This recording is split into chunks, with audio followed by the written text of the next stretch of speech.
Hello, আসসালামু আলাইকুম guys. তো সবাই কেমন আছেন? আশা করি ভালো আছেন। তো আলহামদুলিল্লাহ, আপনাদের দয়ায় আমি ভালো আছি। তো আমি মালয়েশিয়া থেকে জয়নাল আপনাদের মাঝে একটি ভিডিও নিয়ে আসলাম। তো আপনারা সবাই জানেন যে আমি বিল্ডিং কনেকট্রেশনে কাজ করি। এই যে দেখেন, এগুলা কিন্তু বারাংপাতি, ঠিক আছে? তো এগুলা বারাংপাতি।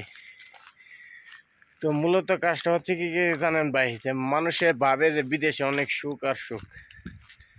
তো আজকে সকালবেলা ডিউটির যাওয়া অবস্থায় হঠাৎ আমার মাথাটা একটু ব্যথা করতেছে। তো আজকে আমি ডিউটির যাই নাই, যেটা বলতে গেলে আমি ছুটি। তো মেন কথা হচ্ছে গিয়ে, ছুটি থাকলো মানে এই যে আমার পরনে যে গেঞ্জিটা দেখতেছেন বা এই যে দেখেন আমার ফুল গেট আপ দেখেন, ঠিক আছে? তা আমি কিন্তু আজকে ডিউটিতে নাই। পুরো আমার পরনে ইউনিফর্ম, এই যে দেখেন আমার হাতে হেমলেট। এখন আমি বলবো যে এটি কেন বা কি জন্য। মূলত কথা হচ্ছে ভাই, আমরা যে প্রজেক্টে কাজ করি, প্রজেক্টটা ভিতরে হচ্ছে সব ক্যান্টিন, আমাদের খাওয়া দাওয়ার ক্যান্টিন।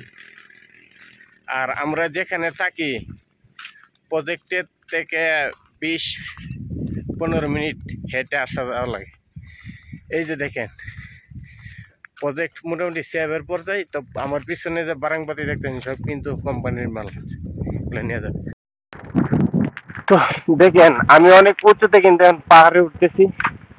মূলত ভাবে আপনাদেরকে না দেখালে বুঝবেন না। এই যে দেখেন আমার ছোট দিয়ে কিন্তু পাহাড়। এই যে দেখেন আমি এখন উঁচুতে উঠবো। তো মূলত ভাবে আজকে আমি যে ডিউটিতে নাই, তারপর আমার হাতে হেমলেট, পরনে ইউনিফর্ম, এটার মূল কাহিনীটা আপনাদেরকে বোঝাবো। তো বিদেশ সবাই ভাবে সুখে তার মানুষ। ভাই মেইন কথা হচ্ছে গিয়ে, আজকে ডিউটিতে নাই, প্রজেক্টের ভিতরে ক্যান্টিন খেতে যাবো। এখন দুপুরে লাঞ্চ করতে যাইতেছি। তো এখন যদি আমি গেটে ঢুকতে যাই, তখন আমার ইউনিফর্ম থাকতে হবে, মাথায় হেমলেট থাকতে হবে, তা না হয়তো এই প্রজেক্টের ভিতরে ঢুকতে দিবে না। বুঝতে পারছেন? তো যারা দেশে আছেন তারা ভাবে প্রবাসীর অনেক সুখে আছে, নিজের কোনো স্বাধীন নাই ভাই। বুঝতে পারছেন? তো এরকম আমার মতো কে কোন দেশে এরকম ভাবে কষ্ট করতেছেন অবশ্যই কমেন্টে জানাবেন। এরকম প্রজেক্টে কাজ করলে যারা কাজ করে তারাই জানে প্রজেক্টের ভিতরে যে নিয়ম কানুন, রুলস, এগুলো সবাই জানে।